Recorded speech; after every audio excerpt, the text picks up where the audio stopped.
The interruptible load program is emerging as a possible solution to the looming power crisis next year. Added to this is the energy conservation program announced by the Department of Energy. The details of this report from Freddie Abando. House Energy Committee Chairman Reynaldo Umali is committed to the approval of a joint resolution which will grant the President the authority to provide additional generating capacity to address the looming power crisis for the summer months of 2015. It will be limited in scope, covering a period of 5 months from March to August of next year. Umali disclosed the news to major stakeholders of the power sector during the meeting of the House Energy Committee Technical Working Group to determine the options to address the power shortage.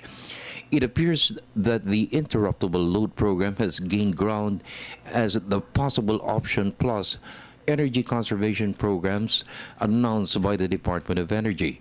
To date, voluntary commitments under the ILP is close to 500 megawatts.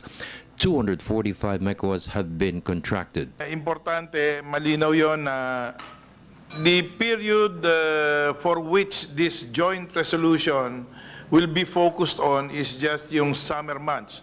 Whether 3 or 4 months, I do not know. But we will get to know that better as the days or the months approaches.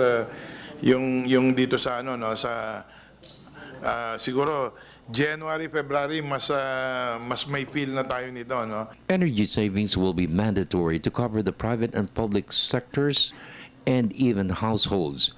The Department of Energy released a set of guidelines to be adopted to ensure the program succeeds, which is expected to save 400 megawatts of power. Pag sumablay yung ILP, yung additional capacities to be contracted or leased, meron pa rin tayong fallback, and this is the conservation. So, you know, this is really a holistic approach to this crisis situation. No? The government will compensate the companies that will participate in the interruptible load program. 8 centavos per kilowatt hour, 300 megawatts will cost 300 million pesos monthly, 5 months for 1.5 billion pesos. It could be paid for from funds sourced from the Malampaya Fund or paid for by consumers. Congressman Umali is proposing tax relief as incentive to participants in the interruptible load program. Plain simple ILP, it's actually charged to the consumers. The standard protocol right now is charged to the consumers. Mm-hmm. But yun na nga, yung you know, this is a burden that is something that we would not want to pass. The, you know, what is the intention? This is emergency, and this can be covered. It's voluntary, you get some tax relief.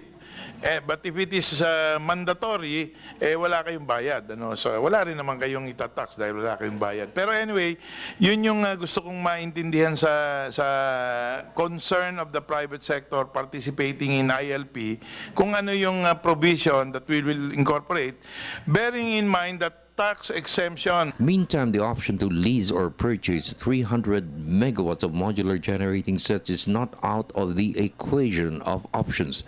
Congress has the final say to grant the President the authority to invoke Section 71 of the EPIRA law to deal with the projected power crisis. For the People's Television Network, this is Freddie Abando reporting.